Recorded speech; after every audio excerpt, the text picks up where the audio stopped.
for the Genesis thing tomorrow. Okay, let's be on mic and then okay. Okay. Oh, yeah, we did. He did a Press conference. So you have to turn all this machine stuff around. Okay. Thanks to Kathy, she figured it out. Really? She did it before, so. Anyways. Okay, so let's talk about new album things. Yeah. Okay. First single, which we just heard. First single, Rhythm Is Gonna Get You. Yeah.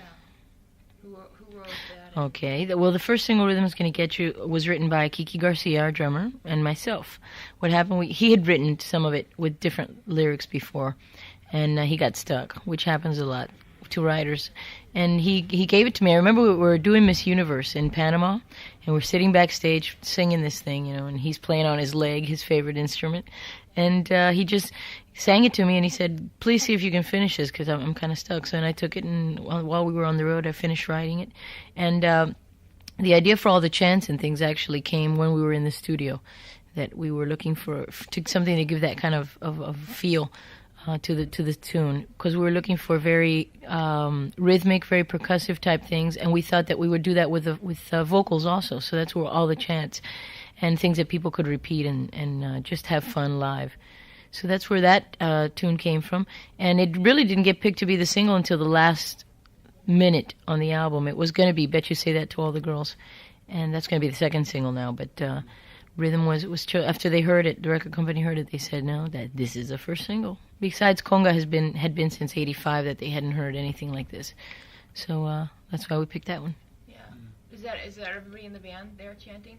Yeah, that's all. And even me, we took the ones that are going yeah, that's me and this other guy. We slowed the tape down, and then I sang like an octave low as I could go, and then we sped the tape up and sang it like an octave lower, so when we brought it down, sounds like big 500-pound men. So it's actually one of me. Well, in concert we have an emulator that plays back all the background vocals that we can't redo. There's one guy that has a baritone voice that does that too, and that sings that part. But to get the fatness, we have him and that voice. It's in the emulator already. Yeah, emulator's great. Saves me 3 women background vocalists on the road, which could cause a lot of trouble with these guys. Oh, yeah? Oh, believe me. So when you use the emulator in concert, is it all you on it? Well, yeah, the parts that I did, like in Bad Boy, and the things that were all me. But on top of that, sometimes we just switch around everything and do the guys do background vocals just to change things. Like on 1, 2, 3 and things that I did, all the background vocals, we just have them do it just for change. And sometimes I'm in there too, and they sing with me. So we can do a lot of variations on that. But there's a lot of singers. We've got the guitar player, bass player, and keyboard player sing, and the whole brass section sings, which are 3, and then Kiki sings. So we got like 7 guys that can do background vocal parts. So that's real good. Yeah, Kiki seems to have a hand in almost all the hits. Oh yeah, Kiki's very creative. We co-wrote 3 songs on this album. We co-wrote Rhythm Is Gonna Get You, 1, 2, 3, and Give It Up, which was written by Kiki, myself, and our trumpet player, Randy Barlow. So we had a lot of co-writing on this. And then 2 that I wrote myself, and then 5 that the Jerks wrote. Joe Galdo, Larry Dermer, and Rafael Vigil, which are the guys that also helped on the production of the album. What do you call them, the Jerks? They call themselves the Jerks. That's their title. It was going to be Tri-Jerk, because it was 3 of them. But they figured the Jerks is more, snabby. They like it. They said they're regular jerks, so that's what they want to be called. Don't ask me. So now when if you get mad at him and you say you jerk, he can't get mad, no? That's a compliment. Plus people don't expect much of a jerk, so if they do anything the least bit neat, right, it'll be all the more neat. Should see how they dress sometimes. We had theme days at the studio. Yeah. Oh, well, one day was dress-up day. We all went in, real dressed-up suits and ties. But his suit, one of the jerk suits was like, those pants that come all the way up to here, and then those checkered jackets with all the pencils and all that jerk stuff. Jerky. Nerds. Yeah, jerky. Did you have Clash Day? No, well, actually, every day was Clash Day for the Jerks. But we had, just Sporty Day where everybody went in shorts and stuff. We just have to have fun somehow. Plus, we had little toys in the studio to help us have fun. We had a big blow-up of Godzilla, and who was wearing underwear on his head. And we had a shark, a big blown-up shark. That was the mascot for the whole production. Everybody autographed, and he had a bow on his head, and just that kind of stuff. It was a lot of fun. Put him on the album cover. Actually, we thanked Godzilla and Really? and the shark and golf, because one of the jerks is a real big golf aficionado. So he had in the vocal booth, before I was using it, he had set up like a little green, and he was shooting wiffle balls in there the whole time, the little air golf balls, practicing his swing. It's the only way he could stay relaxed for the whole thing. Okay, well, I have the toy for you for your next album, because this is what has helped us around the office. We have slinkies. Oh yeah, those are fun. Yeah. We have little slinky wars too at times. We have. Slinkies. How do you have slinky wars? Well, you just kind of like, they're not like the plastic slinkies, and so they're kind of safe. They're but, the new wave slinkies. Oh. Yeah, so they're like I've seen neon, those. like neon lit slinkies, and they glow in the dark and stuff, and you just kind of like get them at both ends. Just go. Oh. And try to tag each other with your slinkies. You don't have races like down the steps and stuff, slinky We races? don't have steps. We'll have to. We We have built. elevator. We built steps out of boxes one day so we could get it to do Mhm. it, but then we took them down because it was, you know. We had salespeople coming in, so. Yeah. They're plastic, aren't they, those new ones? The new ones are, yeah. We have two people wanted the old kind, so we had old-fashioned. We have two old-fashioned slinkies and about three or Yeah, four. those go down the steps better, I think, because the Yeah. weight, those old-fashioned slinkies. Does Najib have slinkies? No, he doesn't. No. He'd probably like one. He probably would, but he's got so much stuff already. We're taking stuff away. Every time they call me from the school, Naib, another toy disappears. And it's funny because the other day, one of the first toys to disappear was his VHS game of Clue. So his dad goes, all right, we're going to give this Clue game now to the poor kids. And he goes, why? If they're so poor, they can't have a VHS. Oh. So his dad said, well, I'll give them your VHS. So he's still quite the little wise guy. Oh, yes. Yeah. And I can't complain because he pulls hundreds and stuff, but conduct, he's trying. Maybe he's too smart. Yeah, that's what we think, but he's too smart for his own good. All So these little schemes he comes up with. he's doing real well. He's doing better conduct-wise, of course, after we're taking all his things away. Coming off like your last album, all the success, all the great deals, you're probably the band, from the Miami Sound, the whole thing. You are the reigning band. I would think at least. Was there a worry going into this album that you might get into the sophomore slump? I mean, that's always something everyone has to worry about. There's always a worry. It's always a worry, not even if you're not a sophomore, if you're like a junior or senior. I think that material and songs are the main thing on an album. That's what we go for anyway. And you always worry because you figure, I know every time I write a song, I say, my God, will I ever be able to write another one? Because the process is so strange. It's nothing like that. You get up and you it's not a routine thing. It's something that just comes or doesn't. You sit there and you try, and sometimes it happens really quick. Sometimes it takes months. Sometimes it's nothing that you can say, okay, I think I'll write a song now, So you can try to do that, but you never know how good it's going to be or if it's going to be up to, your last standard. So until you're finished with the writing on the album, there's a lot of pressure. And this year, of course, when we'd been on the road so much, we were all real tired, and you can't write too well on the road. So we took October off and just to write. And we were all thinking, let's see what happens. But when we had all the material and we had picked it, everything, about to go into the studio, the pressure was off because then we knew that we had the songs. Yeah. That's Do you think you might write better with pressure? Or? I write better under pressure, but it's not a nice thing to have. I know for a fact that I write better when I'm under pressure, but I don't like it. Make it fun. No, it doesn't make it fun at all because you think, oh my God, I've got to do this and this and this and this. But sometimes out of pressure, you come up with a lot of things. Sometimes not. I know what it's like, because I'm a writer too, and it's, whereas most people could say, oh, I have to go to work and get this done, and they could just go to work and get the work done. Mm-hmm. They know that they know how and will get the work done, but when you have something creative to do, like a joke to write, or you have to write 10 bits or 10, the comedy, I think, is equivalent to the music, because it's like either the punchline is there or it's not. Exactly. It's not, either it's funny or it's not, either it's a good song or it's not, and if it doesn't come, it's not like you're not trying. Right, you could be trying your hardest, and sometimes when you try the hardest, it's the worst, because inspiration is the best. And inspiration comes, and it's quick. Sometimes I've written a song in 5 minutes, and I haven't had to touch it. When other times I've had to labor over a song, I'm not happy with it, I have to change it, and it takes me, so what I do is leave it. And then, sometimes 3 weeks down the road, I'll boy, this would have been great for that. So I go back and then I write it real quick. But it's never the same process. With each song, it's different. I'm sure, like as you say, with each joke, with each thing that you write, it's different. It's that's why it's so hard. Creativity is nothing that you could just say, oh, I think I'll be creative now. it has to come to you. I don't know. It's hard. Do you ever run stuff by Emilio? Oh, sure. No, he's my ears. He's got a great commercial ear, and not only commercial, but he knows what people are gonna like. He knew.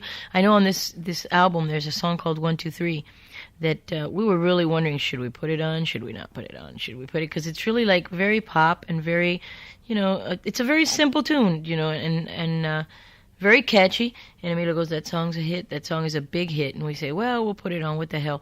And everybody that listens, Japan is calling now that they want to put this song out, and we're going, no, wait, you gotta wait, follow the single releases. But everybody that hears it, they just love that song. In Miami, when they premiered the single Rhythm Is Gonna Get You, somebody somehow on the radio had gotten a copy of the tape and I don't know how, because they're still trying to find out.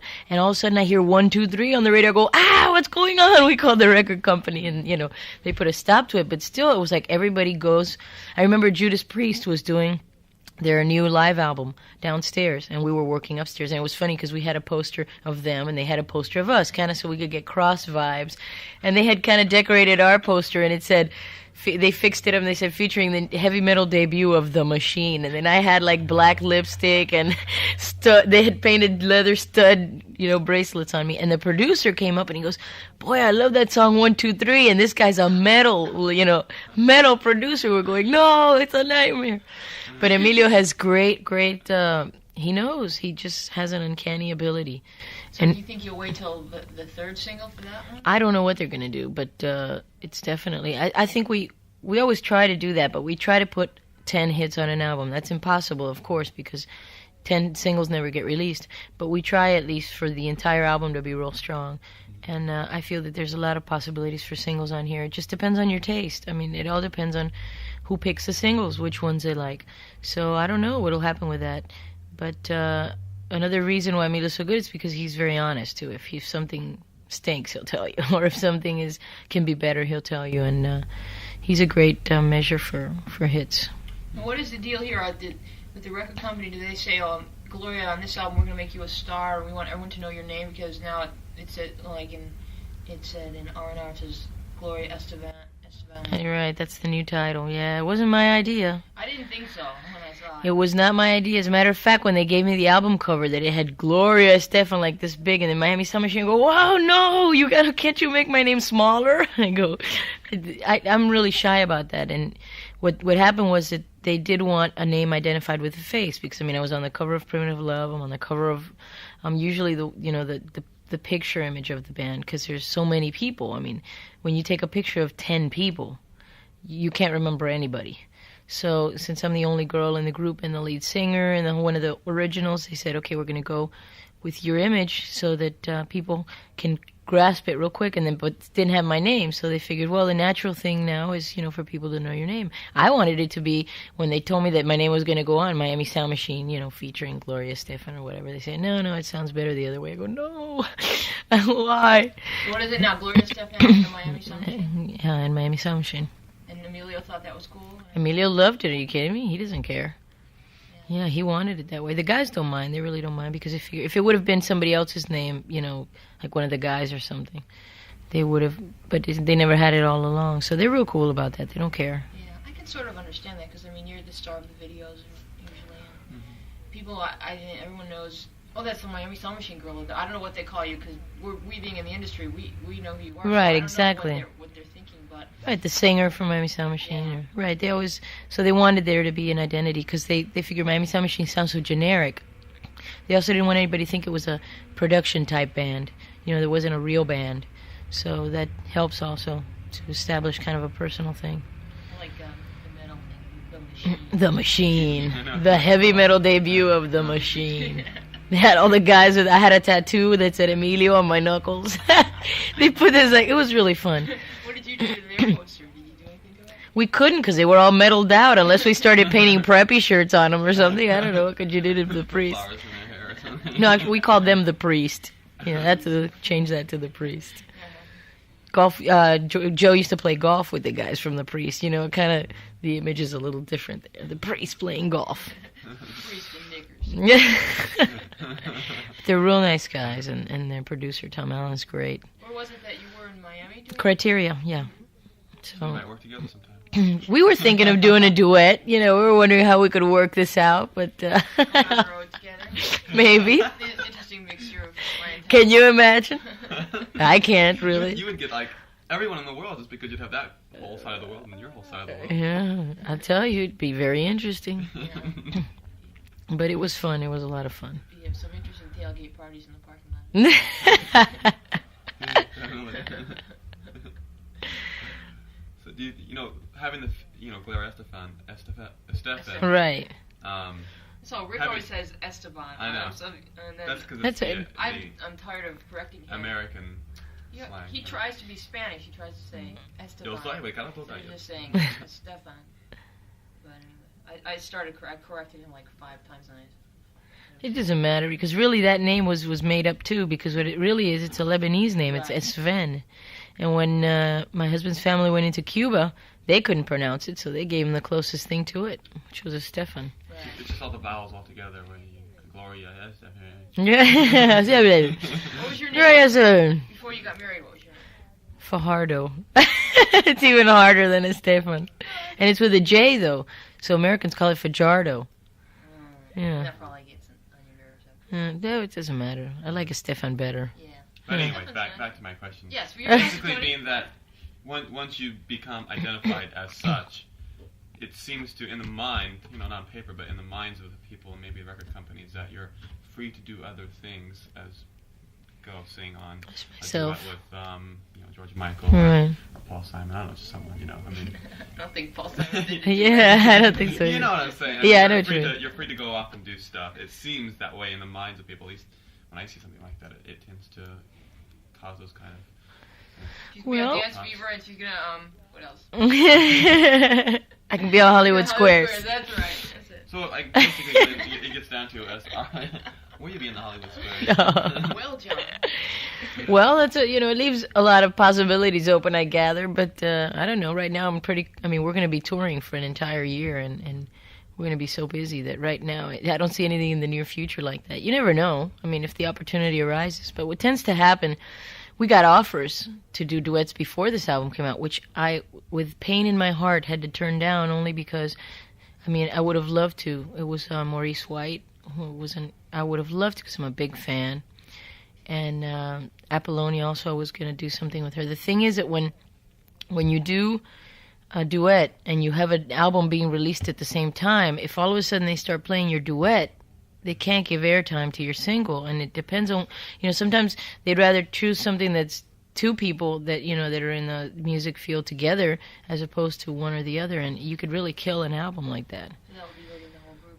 Yeah, exactly. So I wouldn't do something like that, So, but later on, after this album is over, maybe between albums or, if we take a break or something, that'd be an interesting possibility. There's people that I would love to work with, but you never know. Moment has to come, I guess. What about movie soundtrack stuff? We did, too, last time. We did Top Gun, which, thank God, because it sold I don't know how many millions of copies. That was great. And we did Cobra, which we won't talk about that, but they did a great treatment on the song. The song got played twice through the whole, in parts where there weren't any people talking and stuff. So they did a real good job with that too. Parts where there weren't any blood spurting. Right, the funny part of the movie. Those 2 seconds of funny. Was that the You're the Disease, I'm the Cure? Was that the... That was, yeah. Yeah, that one. Yeah. And but the Cobra soundtrack did wonderfully, and we had a song on that, but not one that we wrote. That was a departure for us. It was a rock tune called Hot Summer Nights, and we did it because it was a lot of fun for us. It was completely different from our style, or from what people consider our style, which I don't know what really is, because it's really between conga, bad boy, and words. It's pretty varied out there. But I think just the sound, our sound, more or less, it wasn't that way. So we did it for fun, and also because it was really exciting to be on that movie. It was a good movie. Would that be in your concert catalog? Hot Summer Nights is in our catalog. Yeah, it's in. Usually it's the encore that we do that and another tune. Did they ask you a lot, movie guys? They asked us. They wanted "Rhythm Is Gonna Get You" to be. They offered us 3 soundtracks for that tune, and they weren't even going to be soundtracks. They were going to be the only song. It wasn't going to have like a soundtrack album. They just wanted the song to be identified with the movie. But timing was wrong on all of them because we were releasing now, and these movies are coming out in July. So by that time, the song might be too old, or or we might be on another single. You never know. So it was, and one of them even was going to be, the video was going to be in on the song and everything. But we just had to be real careful what kind of image got established, and we just decided, why take the chance? The song is, doing real well. We got news today of, I don't know if we can say it. When was this going to air?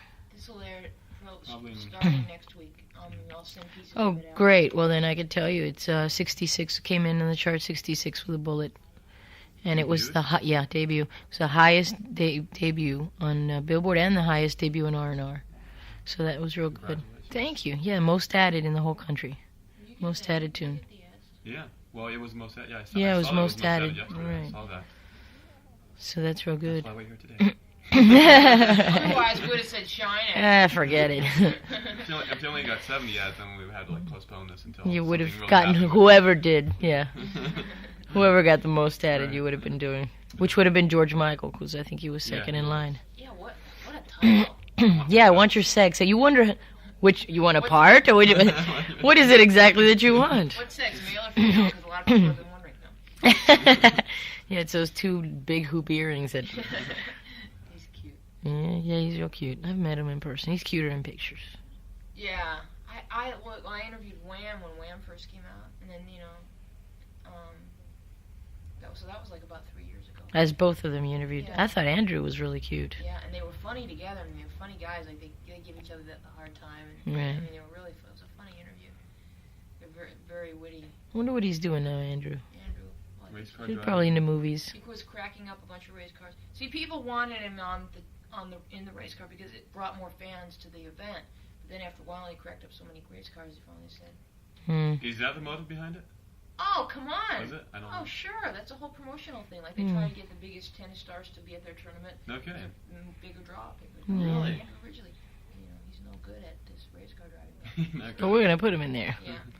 We're going to put his life on the line. Exactly. If he's willing to take it. You guys do anything like that? Not race car driving, perhaps, but No, a lot of the people in the band are scuba divers. A lot. I'm just waiting to get certified. I was going to do it a couple months ago, but I'd read the whole thing already. I snorkel a lot.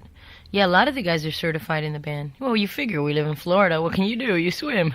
So we play racquetball. A lot of the guys in the band. We're all sports-minded. They're big basketball and well, actually, 2 of them do play golf. 2 of them play golf. The trumpet player and one of our keyboard players that's from Chicago. Yeah, they're big golf guys, but the rest are not golf. We're more football and watching football and basketball. But to play racquetball, that's a big sport in Miami. I don't know if it's really hot here. It's pretty big. But in Miami it's big. Everyone can play tennis here a lot. Well, see, tennis is so hard for me because I always have to spend half the time chasing the damn ball after I sent it, So, yeah, racquetball for me. See, racquetball anybody can play, really, if you have a little bit of skill. You can have fun at it. Tennis, you have to have a lot of skill before you can really enjoy the game. Yeah, that's true. The ball comes. It's easier to find the ball. Sure, it doesn't go anywhere. I mean, it's somewhere around you. No car runs over it. Right. What about working out? We all work. Yeah, we all pretty much work out. I think everybody in the band works out. All pretty weight training. I even do weight training. I find that's the thing that changes my body the quickest, and we're all into that. So we try to find hotels with gyms. If not, we run or do something to stay in shape. Does it make you feel better about yourself when you're on stage or when you're in a video and they put you in this weird outfit?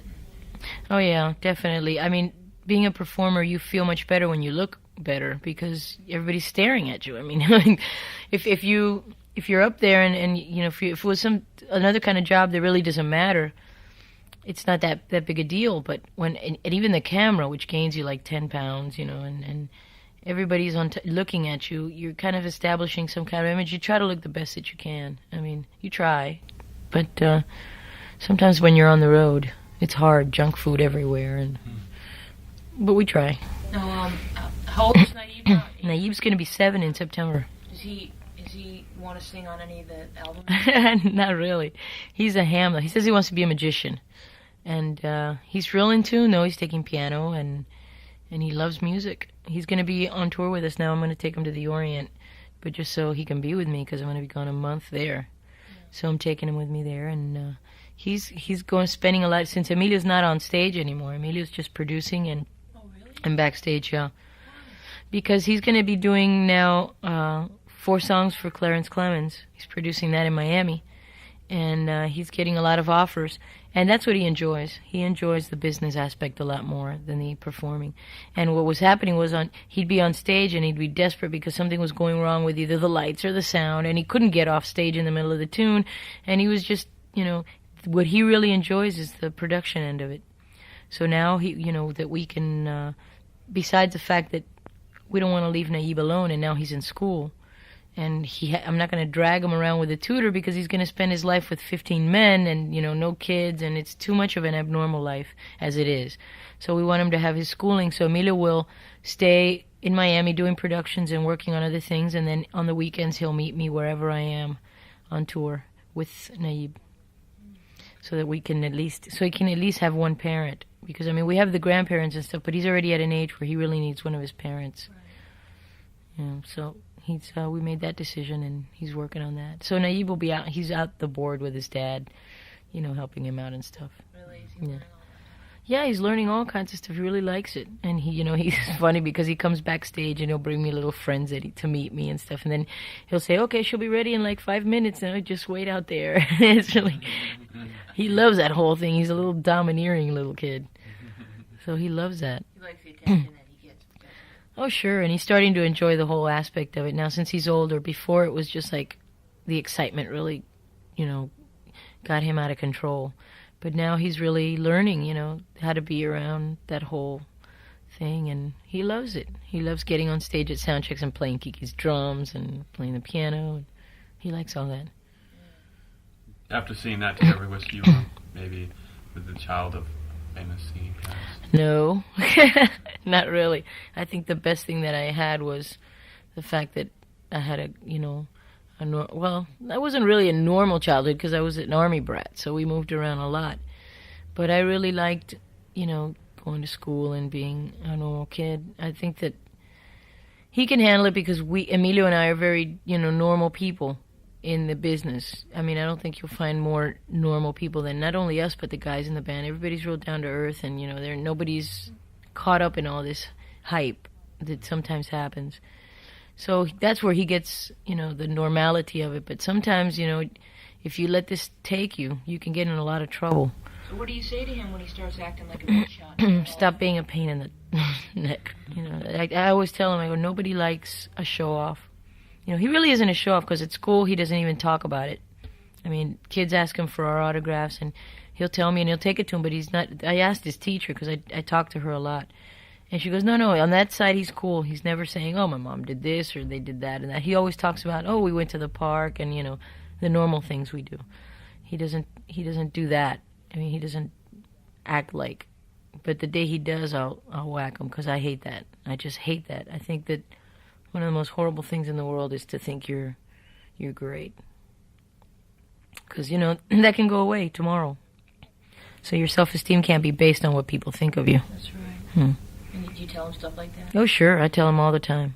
I go, they treat us special because, they see us on TV and they see us on the radio and they hear us on the radio. And that's why they treat us special because they like our music and, we make them have a good time. And people tend to, when they see people on TV, they tend to think that, they're special people. But, everybody's special in their own way. I talk to him a lot about that stuff because I just don't want him to grow up like that. What about the video for the new single? Oh, I'm excited. We just did that. We did that the day before yesterday from 8 in the morning to 3 in the morning. Yep, it was a grueling thing because this is the only time we had, but I think it's going to be great. We got some really interesting shots. There's this one shot where, towards the end, we did it as the last shot, but I'm all covered in clay, that red clay. It's all in my hair, all over my body, and a little bit of body pain, and because it's supposed to be an alter ego, it's a combination live performance from the band and like all this alter ego stuff that very Afro-Cuban in its roots. That some of the dances that we do, you know, we used painted bodies, very nice looking painted bodies of guys, I might add. And one of them did a split right in front of me, wearing a tanga. It was really one of the guys. No, it's very interesting. A lot of high energy. We had a great crowd because it was fans that went. You know, Kiss announced it on the radio and had some fans come out. Yeah.